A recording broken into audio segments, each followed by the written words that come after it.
د اویس د قاتل حقیقت څه دی؟ هغه څوک دی چې نه نیول کیږي؟ د اویس رور، تره او مور یې ټول حقیقت بیان کو. خو د اویس یو کلیوال داسې خبرې وکړي چې د خلکو سترګې رڼا کړي. د قاتل باره کې ټول حقیقت همدلته وګورئ. قدرمنو 14 ورځو نه زیاتې وشوې چې یو ښکلی ځوان چې اویس نومېدو په بېدردۍ سره وژل شوی و.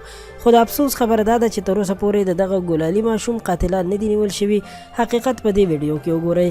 د اویس مور، رونو او تره په یو نوي انټرویو کې خبرې کړي دي چې مور یې وایي نن 14مه ورځ ده خو زما د زوی قاتل اوس هم ونه نیول شو.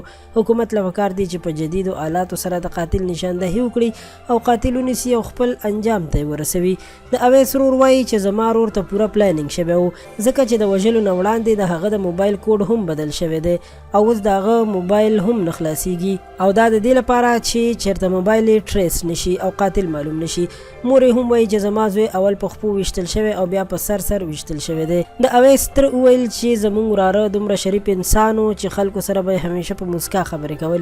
هغه وایي چې موږ 15 ورونه اخوا اوسېږو او دا مو مشر ورور د مشرۍ په ځای مو کېنولی و. موږ به چې کله هم په چوټۍ راغلو اویس په کمره کې سټډي کوله، موږ به ورته آواز وکړو چې راشه ګپ شپ ولګوو. هغه به راغی یو څو خبرې به په مسکا وکړي او بیا به لاړو.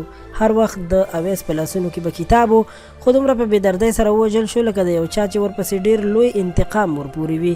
د اویس یو کلیوال وویل چې زموږ د کلي په هغه سر کې کور دی. اویس تر اوسه پورې ما په نوم نه پیژندو ځکه چې دا د کلي هغه سر ته هم نه دی راغلی. نو د به چا سره څه بد کړي وو، خو هر چا چې دا ظلم وکړو نو ډېر زیات بد یې وکړل او دا ظلم انتهایي ډېر لوی ظلم دی او د ظلم انتها ده. او پولیس له هم پکار دی چې خپل رول ولوبوي، قاتل زر تر زره گرفتار کړي ځکه چې تر څو پورې داسې ظالمان انجام ته ونه رسول شي نو ډیره ګرانه ده چې خلک په آرام ساه واخلي. دا حالت په هر چا راتللی شي. نن یو مور بې زویه شوه، سبا بله مور هم بې زویه کیدلی شي. نو موږ حکومت ته خواست کوو چې زر تر زره د قاتل ونیول شي او سخته سزا دې ورته ورکړل شي.